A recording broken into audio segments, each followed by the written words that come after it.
गुरुदेव भगवान की जय। हमारे पूज्य गुरुदेव भगवान महान संत सूरदास की जीवन परिचय बताते हुए कहते हैं कि जो अपनी युवावस्था में थे तो उनके माता पिता तो अमीर थे ही पहले से, तो उनको कोठियों पर जाने का बहुत शौक हो गया। वो जाते थे, वहाँ पर सब नाचती थी और उसी में मगन रहते थे। उनका नाम था बिल्वा मंगल। उस समय तो वो संत थे नहीं, बिल्वा मंगल के थे। उसकी पत्नी वही सती थी। वो वहाँ पर जाते थे, लेकिन जो उसके माता पिता थे अपने साथ पतोहू को बहुत मानते थे, लेकिन बेटवा को कहते थे नालायक है, ये है वो है। तो जो बात थी वो सब जानते थे कि हमारा बेटा नालायक हो गया, लेकिन तो उससे जब मरते वक्त उसकी मौत के समय आई तो उनके माता पिता की तो 20,000 रुपया अपने पतोहू के दिए कि उसको बताना मत, देना मत। और बिल्वा मंगल धीरे धीरे सब उस कोठी पर ले जाके लुटा दिया। लास्ट में जब उनके माता पिता मरे तो वो आया वहाँ से, तो बोला हमारे माता पिता कुछ दिए कि नहीं। तो वह सती थी, पतिव्रता थी, उसने बता दिया कि इतना पैसा दिए हैं। तो वो 20,000 रुपया लिया और कोठी पर चला गया और उसको दे दिया। बहुत जो सुंदर थी उसके लालच में दे दिया। अगले दिन जब बिल्वा मंगल पहुंचे तो दरवाज़ा बंद कर दी। ये बोले कि अब तुम ही मेरी सब कुछ हो, मेरे पास अब कुछ भी नहीं है। तो वो बोली कि जब तुम्हारे पास कुछ नहीं है तो तुम्हें यहाँ आने की भी ज़रूरत नहीं है। उसने दरवाज़ा बंद कर दिया। बिल्वा मंगल को बहुत गुस्सा आया।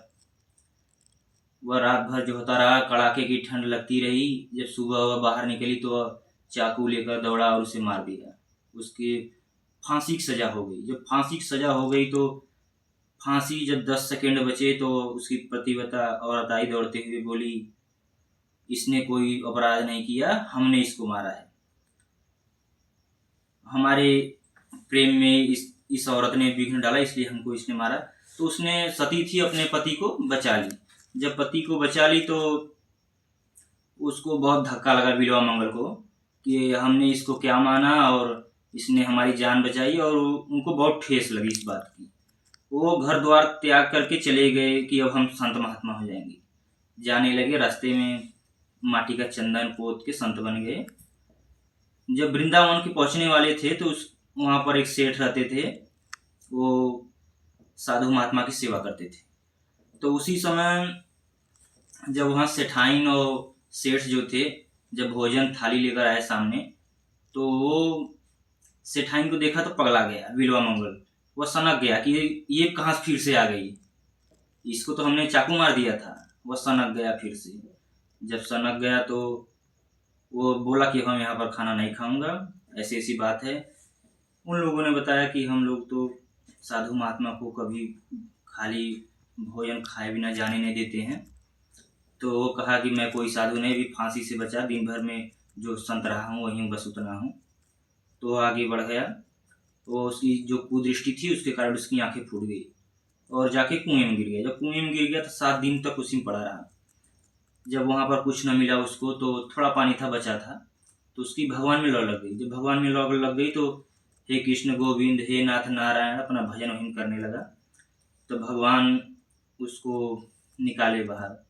जब बाहर निकाले तो सोचा कि इतनी कोमल अंग और बच्चे जैसी इतनी लंबा हाथ किसी का नहीं हो सकता है, या तो भगवान का ही हाथ है। वो भगवान के हाथ को जोर से पकड़ने की कोशिश की, भगवान हाथ छुड़ाकर झटक कर चल दिए।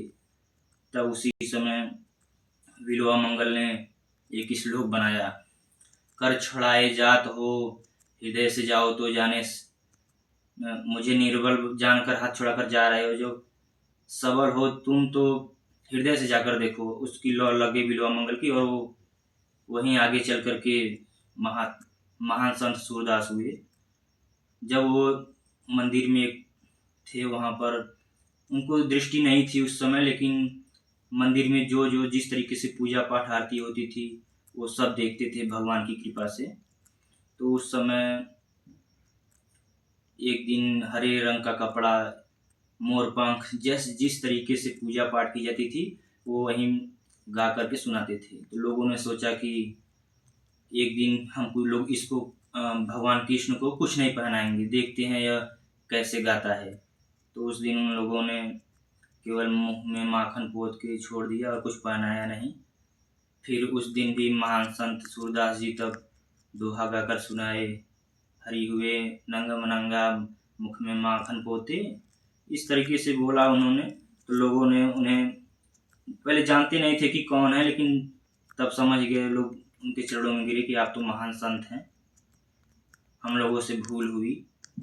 तो वो लोग क्षमा याचना किए और सूरदास महान संत हो गए।